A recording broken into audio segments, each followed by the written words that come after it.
वासुदेवाय ॐ नमो भगवते वासुदेवाय ॐ नमो भगवते वासुदेवाय नारायणं नमस्कृत्यं नरं चैव नरोत्तमं देवी सरस्वती व्यासं ततो जयमुदीरये नष्टप्रायेषु भद्रेषु नित्यं भागवत सेवया भगवती उत्तम श्लोके भक्तिर्भवती नैष्टिकी Rindra Srimad Bhagavatam ki jai. So we are reading Srimad Bhagavatam, third canto, 28th chapter, titled as Kapiladev's instruction to Mata Devhuti about devotional service. Text number 18. In the previous shlokas, we learned the beautiful form of the Lord, Chaturbhuja Rupa, having Shankha, Chakra, Gada and Pushpa in his hands, wearing Pitambar, saffron-colored dress with a garland around his neck, with the Kaustubha Mani in his neck, and beautifully decorated form of the Lord can be seen by a devotee. When a devotee is able to control his senses, meditate upon the form of the Lord, then the Lord within the heart reveals himself. Further, now Kapila Dev is explaining to Mata Devhuti about importance of chanting the glories of Lord Krishna. Here Kapila Dev is saying, Kirtanya Tirtha Yashasham Punya Shloka Yashaksharam Dhyaye Devam Samagrangam Yavana Chavate Manaha. Kirtanya Tirtha Yashasham. Kirtanya. Kirtana means chanting, glorifying, singing. Kirtanya Tirtha Yashasham. Tirtha Yashasham. Tirtha Yashasham means glories of the Lord Krishna. So always one should chant glories of Lord. Punya Shloka Yashaksharam. Punya Shloka. Punya Shloka means devotees of Lord. Yashaksharam. Yashakaram. Yasha means glories and karam means enhancing. So when a devotee chants, when we glorify the Lord, then the glories of the Lord will enhance the glories of his devotees. Because Krishna and his devotees are always connected. When we read Bhagavad Gita, we also read about Arjuna. Because Arjuna is a devotee. So Krishna and his devotees are connected. So when we glorify the Lord, automatically at the same time, the devotees of the Lord are also glorified. Dhyaye Devam Samagrangam Yavat na Chavata Manaha. Chavate Manaha. Mana means mind. Chavate, deviating. So one should dhyayet deva samagra angam. So one dhyayet means to meditate upon. What should we meditate upon? Then all the limbs of beautiful form of the Lord. Yavana chavate manaha. And one should not deviate the mind other than the form of the Lord, the beautiful form of the Lord. So one should always glorify the Lord and his devotees and also chant also meditate upon the beautiful form of the Lord and not deviate our mind from this. Only two things: read and glorify the Lord and take the darshan of beautiful form of the Lord. Dhyave devam samagrangam. All the forms of Lord. So translation, Prabhupada is saying here, the glories of the Lord is always worth singing, for his glories enhance the glories of his devotees. One should therefore meditate upon the Supreme Personality of Godhead and upon his devotees. One should meditate on the eternal form of the Lord until mind becomes fixed on the Supreme Personality of Godhead. So here, the easy process of Bhakti Yoga is Kirtana and Smarana. Smarana means remembrance. Remembrance of form of the Lord, beautiful form of the Lord, pastimes of the Lord, devotees of the Lord, and always chanting the glories of the Lord. Shravanam Kirtanam Vishnu. This is the beautiful form process. So in the purport, Srila Prabhupada ji is explaining this in more detail. Prabhupada ji is saying, one has to fix his mind on the Supreme Personality of Godhead constantly. This is very important. Constantly. Satatam. Always. When one is accustomed to thinking of one of the innumerable forms of Lord, Krishna has Keshavadhrita Aneka Rupa Jai Jagadish Hare. So Krishna has many incarnations, many forms. What are the forms of Krishna? Krishna himself, then Vishnu, Lord Ramachandraji, Narayana, Narsimha, Vamana, Matsya, Kurma, so many forms of Lord. Keshavadrita, Aneka Rupa, Jai Jagadish Hare. So one should try to focus mind upon the form of the Lord, who is here in the temple in the form of a beautiful deity, as well as remembering his pastimes. When one gets accustomed to that, one can be understood to be have reached the stage of perfection of yoga. There is no other yoga. Krishna says in Bhagavad Gita, Yoginam api sarvesham matgatentara atmana. The yogi who constantly meditates upon Krishna is the perfect yogi. This is also confirmed in Brahma Samhita. A person who has developed pure love for Lord, Premanjana Charita Bhakti Vilochanena. This is the shloka which says, whose eyes are smeared with ointment of transcendental loving exchange.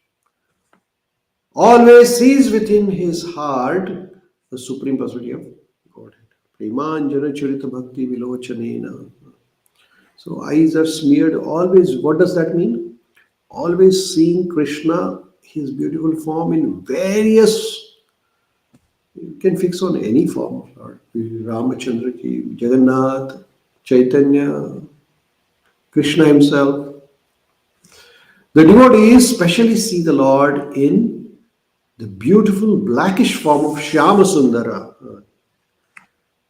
Krishna has wonderful forms, but the most beautiful form is Shyama Sundara Krishna Vansidhari Tribhanga Purari. That is the perfection of yoga. This yoga should be continued until mind does not vacillate for a moment. For a moment means for a fraction of a second, one should not deviate upon anything other than seeing the beautiful form of the Lord. Om Tad Vishnu Param Padam Sada Pashyanti Surya. Srila Prabhupada is quoting here words. Om Tad Vishnu Param Padam. The form of the Lord Vishnu is the highest individuality. Param Padam. Highest. Param. Paramam Pradam. Paramam means the highest. And Sada Pashyanti Surya. And this beautiful form of the Lord, which is the highest form, is Sada Pashyanti. Always visible to Surya. To sages and saintly person. It is not visible to ordinary materialistic people who are running after the material pleasures. Krishna will never be seen to them. Only to the Sadha Pashyanti Surya, one who is a yogi, who is a devotee. Then only you can see the form of the Lord. The same purpose is served when a devotee worships the form of the Lord in the temple. The Lord in the temple is none other than Krishna himself. It's none other than Krishna. Identical. There is no difference between the devotional service in the temple and meditation on the form of the Lord. Since the form of the Lord is the same whether he appears within the mind or in some concrete element. So now you see, when the devotee meditates upon the Lord will appear within the mind, which is explained in the previous shloka by Kapila, that if you control your senses, indriya, do pranayam, asana, dhyana, dharana, samadhi, the Lord Vishnu will appear in your heart, in your mind. This Lord Vishnu, who appears in the heart or mind as a Chaturbhuja Vishnu, the form of which was described in the previous shlokas, is identical with the deity form of the Lord in the temple. There is no difference. Now, the deities in the temple are made from various elements. Like some of them are made from metal, some are from stone, some are from wood, painting. There are different types. So here Srila Prabhupada is describing that. There are 8 kinds of forms recommended for devotees to see. So God, Krishna, can be in the one of the 8 forms. What are the forms?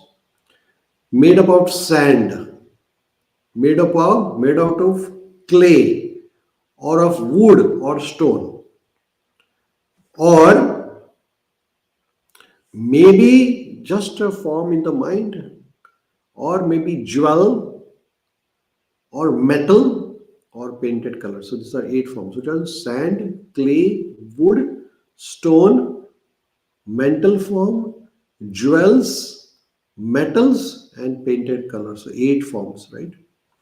Now all forms are of same value. They are identical. There is no difference.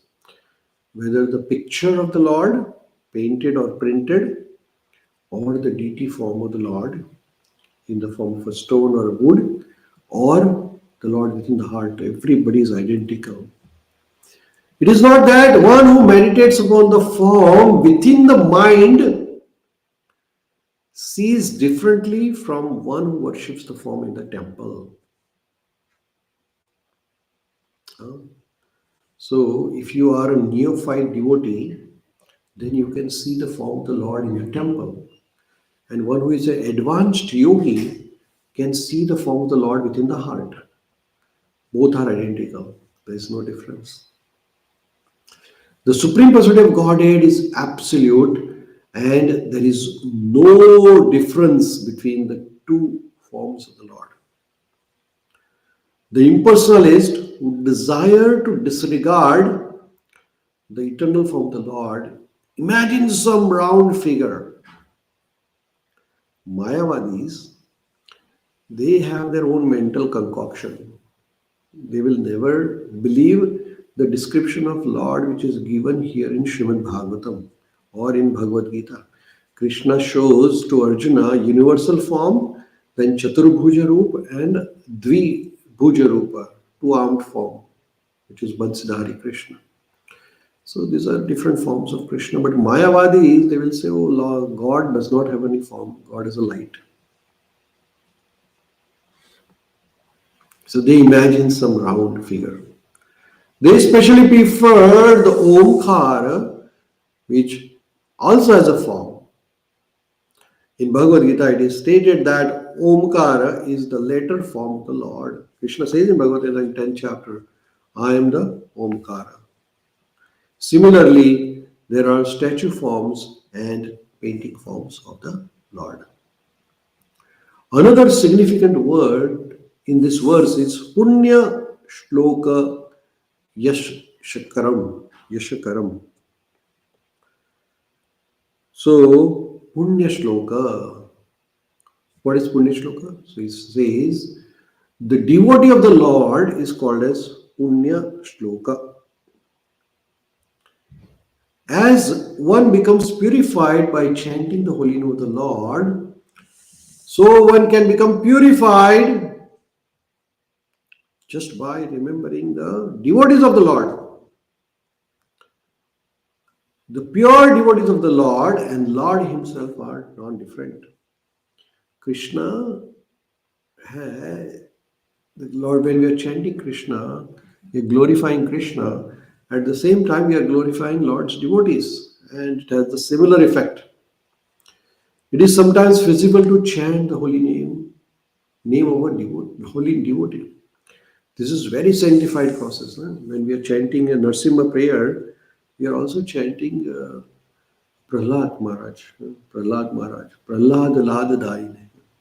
So this is a sanctified process. Lord Chaitanya Mahaprabhu was once chanting the holy names of gopis.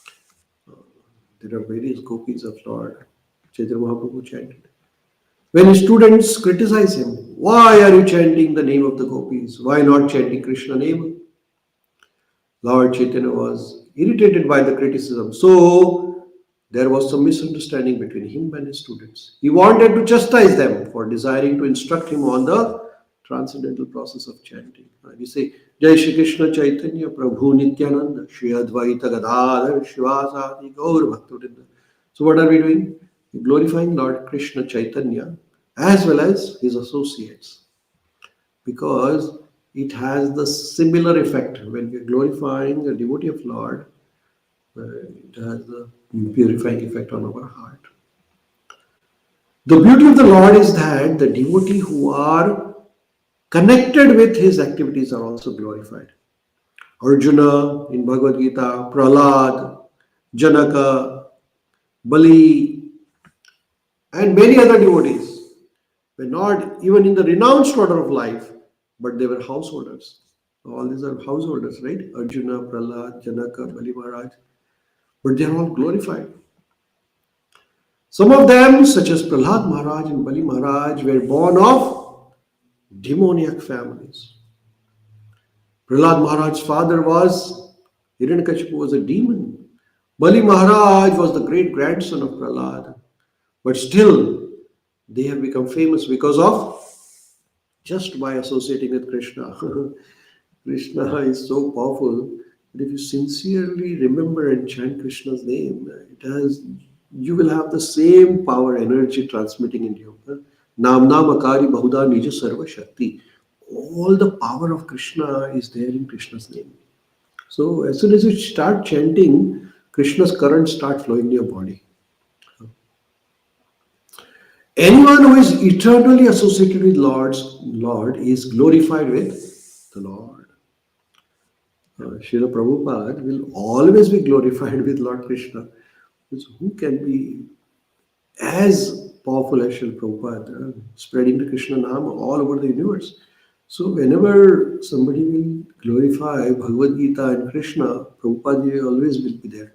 Whenever somebody will glorify Lord Jagannath, Prabhupada will always be there, because he is the one who brought Jagannath to all the universe. He made him truly Lord of universe.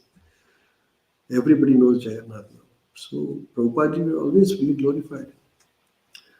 The conclusion is that a perfect yogi should always be accustomed to seeing the form of the Lord, and unless mind is fixed in that way, he should continue practicing yoga. So we should always be eager to see the form of the Lord. That is why to go to the temple, see the beautiful form of the Lord. Lord is decorated with so many nice jewelry and clothes. And you should watch them. Watch very carefully and put that image in our mind and start meditating upon that beautiful form of the Lord. So the conclusion of this verse is that devotees should always sing the glories of the Lord and meditate upon the beautiful form of the Lord. Right? When one fixes the mind upon the beautiful form of the Lord, one achieves the perfection. So always sing Krishna's Nama, Krishna's glory, Krishna's pastime, and see the beautiful form of the Lord and glorify the Lord and his devotees. Right? So Gradraj Srimad Bhagavatam ki jai. We'll pause here. We'll continue study of Srimad Bhagavatam tomorrow. Srila Prabhupada ki jai. Gaur Premanandi. Hari Hari.